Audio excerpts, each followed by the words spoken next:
بسم اللہ الرحمن الرحیم۔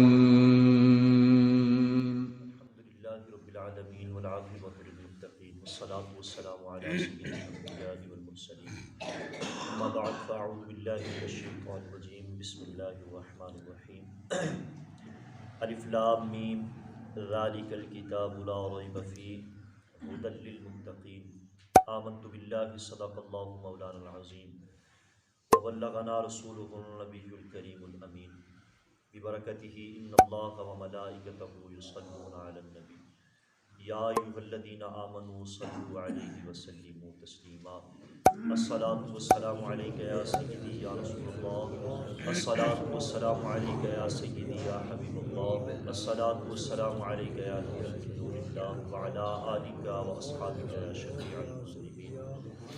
اللہ تبارک و تعالیٰ کی لاتعداد بے شمار حمد و ثنا کے بعد درود و سلام کا نذرانہ حضور تاجدار مدینہ سرور قلب و سینہ فیض گنجینہ صلی اللہ تعالیٰ علیہ وآلہ وسلم کی بارگاہ میں میرے واجب القدر بزرگ اور دوستوں نوجوان ساتھیوں، اللہ تبارک و تعالیٰ کے فضل و کرم سے، اس کی خاص کرم نوازی سے نماز فجر ہم نے باجماعت ادا کی۔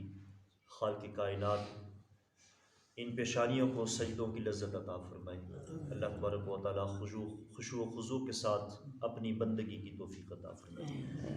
میری عزیز محترم، سورۃ البقرہ کی آیہ مقدسہ آپ کے سامنے تلاوت کرنے کا شرف حاصل کیا ہے۔ اس کے ضمن و ظاہر میں چند ایک واقعات گوش گزار کرنی ہے۔ دعا ہے زبان پر اللہ تبارک و تعالیٰ حق جاری فرمائے اور ہم سب کو سن کر عمل کی توفیق عطا فرمائے۔ سب سے پہلے سورۃ البقرہ کا سورۃ الفاتحہ کے ساتھ تعلق، سورۃ البقرہ کا سورۃ الفاتحہ کے ساتھ تعلق یہ ہے کہ سورۃ الفاتحہ کو اتنے آسان لفظ سے اس کی ابتدا فرمائی کہ عام انسان بھی آسانی کے ساتھ سمجھ سکتا تھا، لیکن سورۃ البقرہ کو ابتداءً ہی ایسا لفظ استعمال فرمایا کہ عام تو کیا خاص الخاص بھی یہ کہنے پہ مجبور ہو جائے کہ یہ کلام خدا ہے۔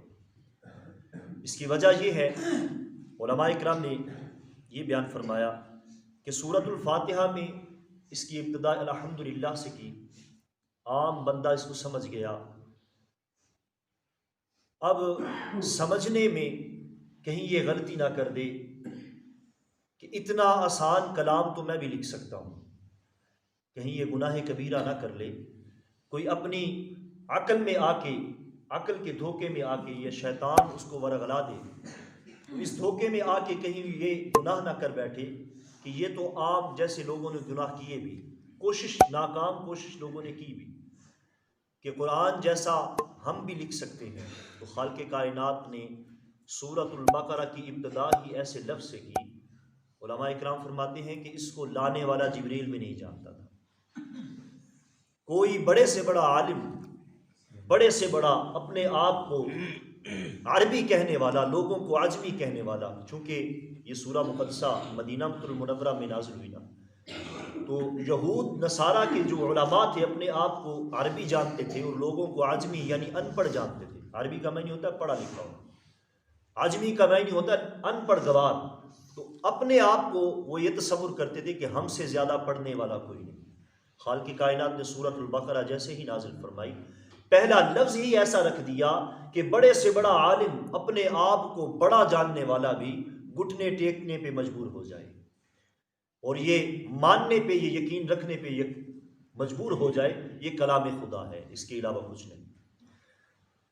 تفسیر روح البیان والوں نے فرمایا کہ جب کاف ہا یا عین صاد، یہ لفظ جو حروف مقطعات میں سے ہیں، حروف متشابہات جو ہیں، یہ جب حضرت جبرائیل امین علیہ السلام لے کے حاضر ہوئے نا، حاضر خدمت ہوئے، عرض کی یا رسول اللہ صلی اللہ علیہ وسلم، رب ذوالجلال فرماتا ہے کاف، میرے محبوب نے مسکرا کے فرمایا عالم تو یا جبریل، اے جبریل میں جان گیا۔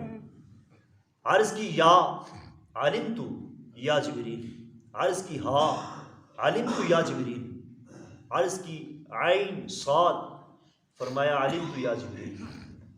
جبرائیل امین علیہ السلام نے عرض کی یا رسول اللہ صلی اللہ علیہ وسلم آپ کیا جان گئے، مجھے تو کوئی خبر نہیں، میں نہیں جانتا کہ یہ کیا ہے جو میں نے آ کے پیغام خدا آپ کو دیا، اس سے مقصد کیا ہے، مراد کیا ہے؟ تو میرے محبوب نے مسکرا کے فرمایا، اے جبریل، یہ محب اور محبوب کے درمیان کا راز ہے، یہ محب اور محبوب کے درمیان کا راز ہے۔ محب جانتا ہے یعنی بھیجنے والا جانتا ہے، یا جس کی طرف نازل ہوا وہ جانتا ہے۔ تو میرے عزیز محترم، اس کے باوجود علماء کرام نے اپنی سکت کے مطابق، اپنی عقل، اپنے علم کے مطابق الف لام میم کی تھوڑی سی وضاحت، تھوڑی سی تعویل کی ہے کہ اس سے مراد کیا کیا ہو سکتا ہے۔ آئیے ذرا سنیے۔ علماء کرام نے فرمایا کہ الف لام میم یا اس جیسے جو بھی حروف قرآن پاک میں آئے ہیں، جو بھی جہاں بھی یا جن صورتوں کی ابتدا حروف متشابہات میں سے ہوئی ہیں، علماء کرام فرماتے ہیں کہ وہ ان صورتوں کے نام ہیں۔ ایک تو تعویل یہ ہو گئی۔ دوسری تعویل یہ ہے، بعض علماء کرام فرماتے ہیں کہ اس سے بھیجنے والا، لانے والا اور جس کی طرف نازل ہوئی، جس کی طرف یہ پیغام آیا، یہ تینوں مراد ہیں، یعنی الف سے اللہ، لام سے جبرائیل اور میم سے محمد الرسول اللہ صلی اللہ علیہ وسلم۔ بعض علماء کرام فرماتے ہیں کہ الف، لام اور میم یہ قرآن پاک کے نام ہیں۔ بعض علماء کرام فرماتے ہیں کہ یہ اللہ کے نام ہیں، یعنی الف سے اللہ، لام سے لطیف اور میم سے معین، یا اس جیسے جو بھی میم سے لفظ شروع ہوتے ہیں جو اللہ تبارک و تعالیٰ کے نام ہیں وہ مراد ہیں۔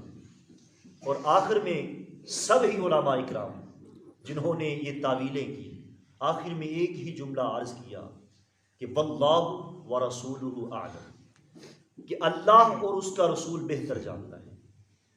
تو الف لام میم یہ ایسا کلمہ ہے کہ جس کو لانے والا جبرائیل بھی گھٹنے ٹیکنے پہ مجبور ہو گیا اور پوچھنے پہ مجبور ہو گیا، یا رسول اللہ اس سے مراد کیا ہے؟ یا رسول اللہ اس سے مراد، اس کا مفہوم کیا ہے؟ کیا اللہ تعالیٰ نے آپ کو کیا پیغام دیا ہے؟ یعنی جبرائیل بھی نہیں جانتا۔ اللہ تبارک و تعالیٰ کرم فرمائے، قرآن اس پہ اعتراض یہ ہوا کہ قرآن دوسرے مقام پہ یہ فرماتا ہے کہ وَلَقَدْ يَسَّرْنَا الْقُرْآنَ، کہ قرآن تو بہت آسان ہے، تو پھر ایسے لفظ جو قرآن پاک میں رکھے گئے یہ تو قرآن کے مخالف ہو گیا۔ قرآن خود ہی کہتا ہے کہ وَلَقَدْ يَسَّرْنَا الْقُرْآنَ، یسر کا مطلب ہوتا ہے آسان ہونا، کہ ہم نے قرآن کو آسان کر دیا۔ تو ایسے الفاظ کا قرآن پاک میں رکھنے کا مقصد کیا ہے؟ یہ تو قرآن کے خود ہی قرآن مخالفت کر رہا ہے، نعوذ باللہ من ذالک۔ میرے عزیز محترم، جنہوں نے یہ اعتراض کیا ہے وہ خود یہ سوچ لے کہ آیت مقدسہ آدھی پڑھ رہے ہیں۔ آیت مقدسہ مکمل یہ نہیں، آیت مقدسہ مکمل یہ ہے کہ وَلَقَدْ يَسَّرْنَا الْقُرْآنَ لِلذِّكْرِ فَهَلْ مِن مُدَّكِرٍ، کہ قرآن پڑھنے کے لیے آسان کر دیا، اور اتنا آسان کر دیا کہ معصوم سے، چھوٹے سے بچے کے دل میں بھی محفوظ ہو گیا، لیکن سمجھنے میں قرآن پاک آسان نہیں ہے۔ قرآن پاک عام عقلوں میں آنے والی چیز نہیں، یہ کتاب ایسی لاریب کتاب ہے۔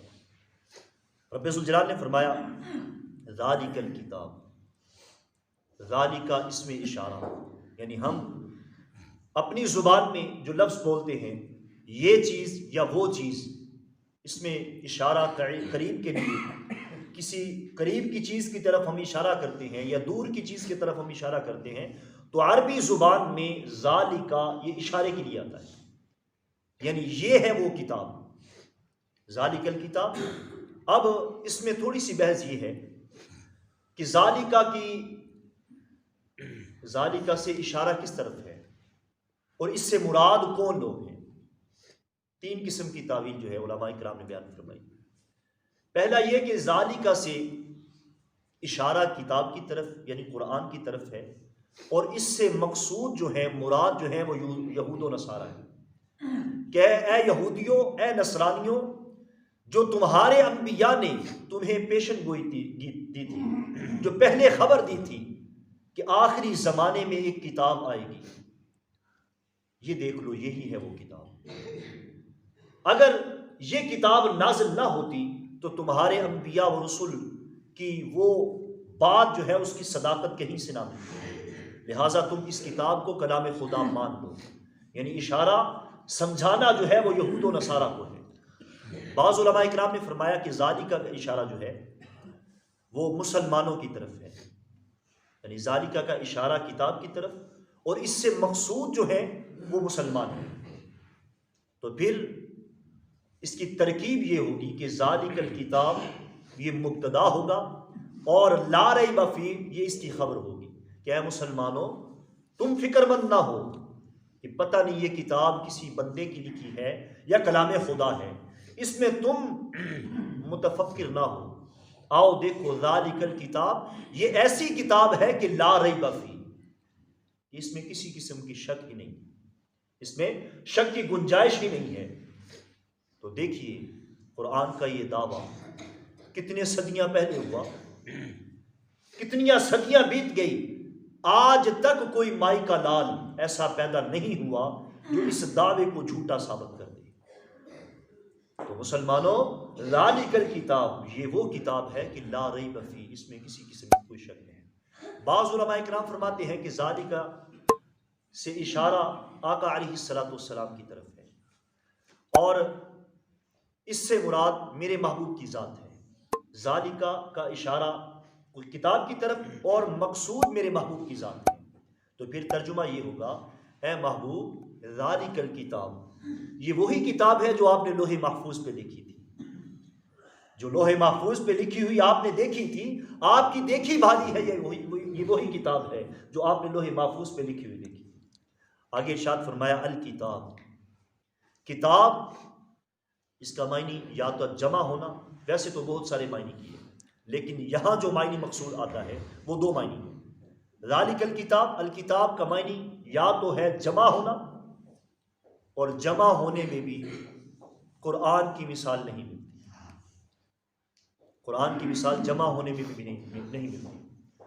تورات شریف جب نازل ہوئی نا، تفسیر روح البیان والوں نے فرمایا کہ جب تورات نازل ہوئی تو تورات کی 1000 صورتیں تھیں، 1000 صورتیں تھیں، اور ہر صورت جو ہے اس میں 1000 آیت مقدسہ تھی۔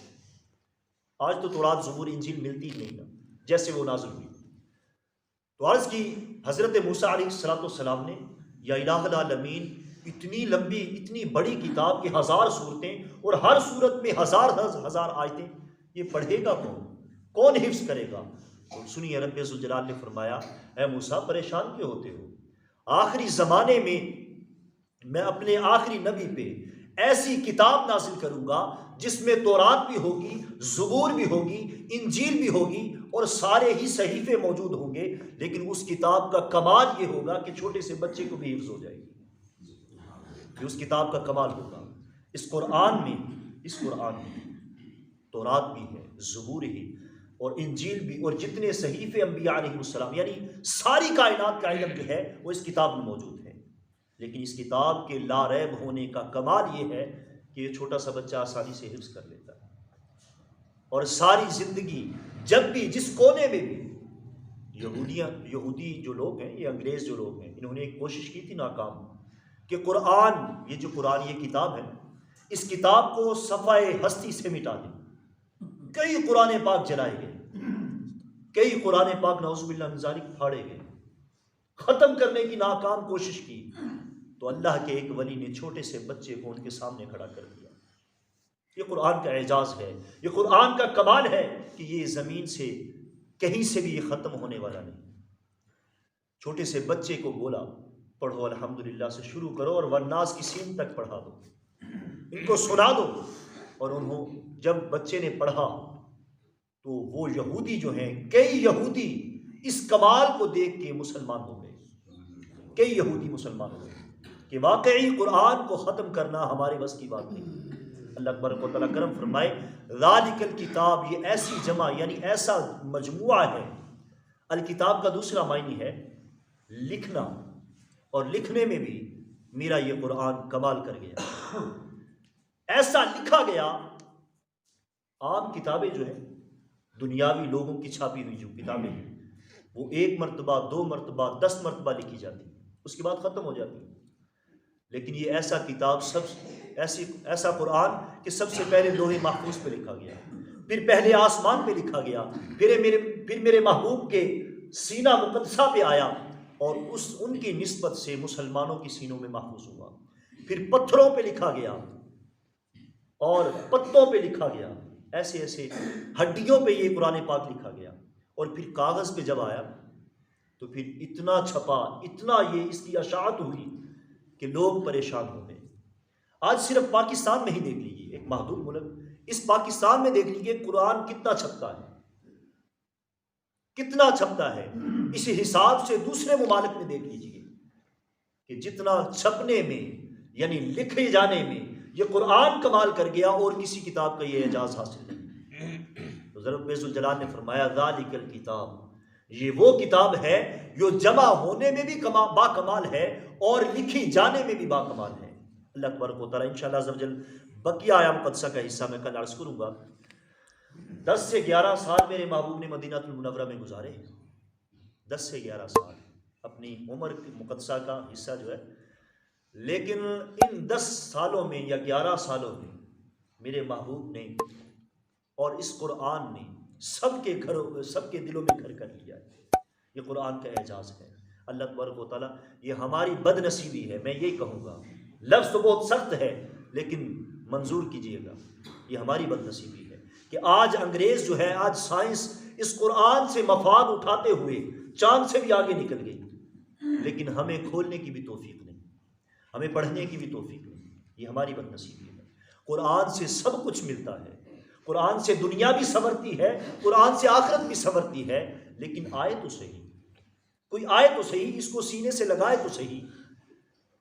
ایک بندے کے بارے میں آتا ہے، وقت تھوڑا سا آپ کا زیادہ لے رہا ہوں، معاف کرنا. ایک بندے کے بارے میں آتا ہے، اس نے ساری زندگی قرآن نہیں پڑھا، ساری زندگی قرآن نہیں پڑھا. وقت کے اخیرلے حصے میں نا، اس سے یہ مقصود نہ لینا کہ قرآن ہم بھی نہیں پڑھیں گے اور اخیرلے حصے میں ہم یہ کمال کر لیں گے. نہیں، یہ کمال نہیں. اگر یہ سوچ کے تم اس نیت سے کرو گے یہ کمال نہیں ہوگا. آج وقت ہے تمہارے پاس، قرآن کو سیکھ لو، قرآن کو پڑھو. یہ قرآن سارے دکھ دور کر دیتا ہے. وہ بندے نے ساری عمر قرآن نہیں پڑھا. جب عمر کا اخیرلا حصہ آیا تو پھر فکر ہوا کہ ساری عمر گزار دی لیکن میں نے پڑھا نہیں، میں نے کچھ سیکھا نہیں. تو پھر وہ کیا کرتا، ہر نماز کے بعد قرآن کھولتا اور کہتا ہاذا کلام ربی، یہ بھی حق ہے، یہ بھی حق ہے. پوری لائن پہ انگلی پھیرتا جاتا اور یہ کہتا جاتا یہ بھی حق ہے، یہ بھی حق ہے.